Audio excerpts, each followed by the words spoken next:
L'iter per la messa in sicurezza del Colle, sul quale poggia la cattedrale di Agrigento, più che un percorso di carattere burocratico, sembrerebbe essere una vera e propria via crucis, e chi realmente ne soffre di tutto questo è la città di Agrigento, che cerca di proiettarsi avanti, ma porta con sé questo grave onere sulle sue spalle. Una responsabilità non indifferente che ha aperto un vero e proprio dibattito di carattere politico e religioso.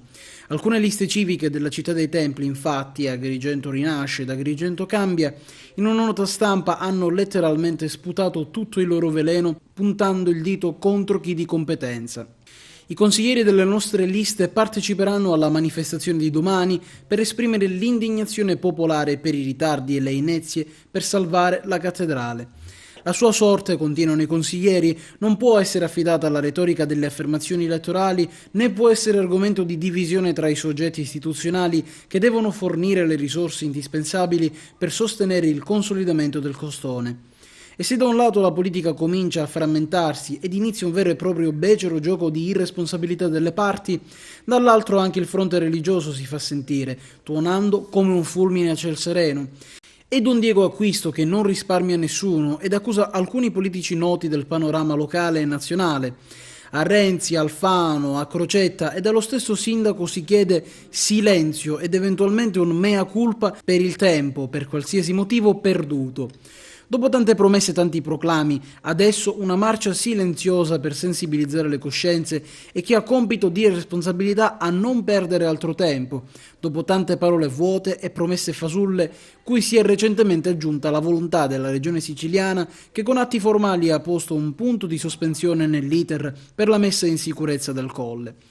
Tante altre le critiche arrivate, molto forti anche le parole di Alfonso Cimino, presidente dell'Ordine degli Architetti della provincia di Agrigento. Niente proclami, la politica svolga il ruolo per il quale è delegata e si assuma le proprie responsabilità. Un vero e proprio caso mediatico che diverse volte ha visto protagonista la città dei templi per un fenomeno di noncuranza del territorio anche sul palinsesto nazionale. Basti ricordare alcune puntate dell'Arena dello scorso anno, condotte da Massimo Giletti. E nell'occhio del ciclone proprio il sindaco Lillo Firetto, che ha molte difficoltà alle quali ovviare ed in cima alla lista c'è proprio la cattedrale di Agrigento. Abbiamo voluto sentire il primo cittadino, ma nel frattempo non abbiamo potuto fare a meno di prendere atto di alcune domande che molti agrigentini si pongono e ci pongono a microfoni spenti. Perché Agrigento ed i cittadini devono pagare il prezzo di un danno che non gli appartiene e perché la politica tace ed usa frasi fatte anziché agire e mettere in moto la macchina amministrativa? Il problema della cattedrale è un problema che interessa tutti, i cristiani e anche i non credenti, perché ho sempre detto in questo tempo la storia di una città passa attraverso la storia di una cattedrale e viceversa. Domani ad Agrigento la marcia per la cattedrale, il Comune cosa ne pensa?